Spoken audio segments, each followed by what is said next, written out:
It's funny. Some stories we hear growing up, they kind of stick with you, but you don't always. Think about them as an adult. Right. And the story of Moses and the burning bush, that's definitely one of them.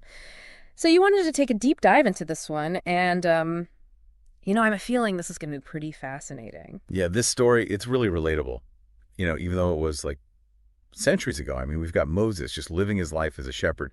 Then suddenly, bam, this crazy situation that changes everything. Okay, so before we get to the whole burning bush thing, who was Moses, like, before all of this? So Moses, he wasn't just some random guy wandering in the desert. He was raised in Pharaoh's court, like luxury, privilege, the whole 9 yards. Wow. But something happens, Okay. and he has to flee Egypt, leaving that entire life behind. So he goes from basically royalty to being a shepherd. Whoa, that's a big change. It's a huge reality check, right? He ends up in Midian, Okay. living a very solitary life. Mm-hmm. Think about that for a second. To go from like the top to tending sheep. Yeah. Yeah, I mean, just thinking about the things he must have seen, experienced, and then to go from that to basically being alone, it makes what happens next even more. Wow. So picture this. He's on Mount Horeb, tending his flock, right? And out of nowhere, he sees a bush on fire. But here's the thing. It's not burning up. It's an image that really sticks with you, right? I could see why that would have, shook him to his core. And it's not just the visual. Right. God actually calls out to him from the flames. Not just once, Okay. but twice. Moses. If I heard my name called out once from a burning bush, I'd be out of there. But twice, that feels like a force you can't ignore. It's definitely intentional. And how does Moses respond? How does he respond? Here I am. Short, simple, but so powerful, don't you think? It really does, set the stage for what happens next. But before we get into that, there's this tiny detail that's actually really important. God tells Moses to take off his sandals. Oh, right, because it's holy ground. Exactly. Yeah. It's like drawing a line between the ordinary and the sacred. I love that. It's a small thing, but it really changes how you see that moment. And this is where it gets even bigger. God reveals himself to Moses. Okay. He says, I am the God of your father, the God of Abraham, the God of Isaac, and the God of Jacob. Wow.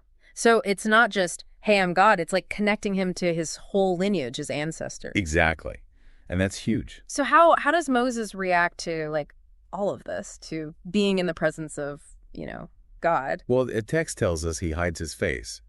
Imagine that mix of awe, terror. Yeah. It's a lot to process, you know? Yeah. It really is. It's like you're talking to God. You think it would be simple. Yeah. Do this. Okay. Right, exactly. But this is where God tells Moses what he's supposed to do. And well, it's a lot. Okay. Like he wants Moses to go back to Egypt, To Egypt. to Pharaoh, and demand that he free all the Israelites Oh, wow. from slavery.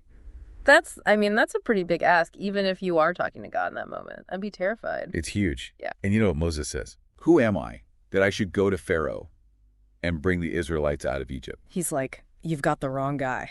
Exactly.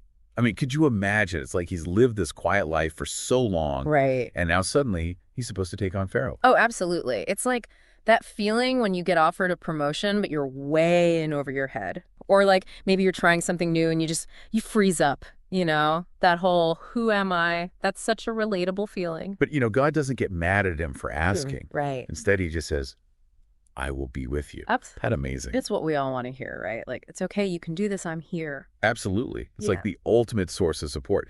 But even with that, Moses is still unsure. Really? Oh, yeah. He's like, okay, but He wants a sign. I think he needs a little more convincing. And that's where we get to the staff turning into a snake, right? Exactly. That and his hand becoming leprous and then healed. Oh, right. Yeah. And the water turning into blood. It's like God was giving him evidence, showing him, look, this is real, and I'm giving you the tools to do this. We've all had those moments where we wish for a sign. Or at least I have. Oh, absolutely. But the thing is, even after all that, Moses, he still hesitates. He does. He says, I am slow of speech and tongue. Can you believe that? So he's like, I can't even talk. Basically. Yeah. He's still looking for a way out. And what's interesting is that God listens to him. Oh. He tells Moses that his brother, Aaron, will be his spokesperson. Oh, wow. So he's like, no problem. We'll bring in your brother. Teamwork. It's amazing. It's like this really important reminder that we're not supposed to do everything alone. Right. It's okay to need help, to rely on other people's strengths. Yeah, like recognizing that we can do more together. Exactly. So, like, we started with Moses, just a shepherd, and now he's going up against Pharaoh. Talk about a challenge. And that's what makes this whole thing so powerful, right? Yeah. It's not just some story about Moses, it's about us. We can all be Moses, We all have that potential for something amazing, even if we don't feel ready. even if we feel like we're nobody special. Exactly. And that journey, that's what's important. Going from, like, not believing in yourself to actually doing it. And I think that's where we connect to the burning bush, you know? Like, what are those moments in our lives Totally. when we feel that call to action, but we're too scared to actually do anything about it? It's so easy to let those doubts win. We're not ready, not good enough. But Moses, he shows us what can happen if we, I don't know, if we actually listen to that little voice. And not just listen, but take that step. Sometimes it's just about getting out of our own way. And remembering we don't have to do it alone. Like Moses had Aaron, we all have people who can, I don't know, help us along the way. 100%. Well, Find those people, those partnerships.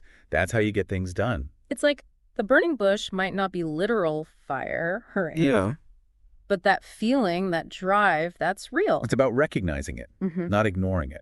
So I guess that's something to think about. What's your burning bush? What are you going to do about it? Yeah, go find your own holy ground. Take off those sandals of fear and just go for it. Because I think that's what Moses would do.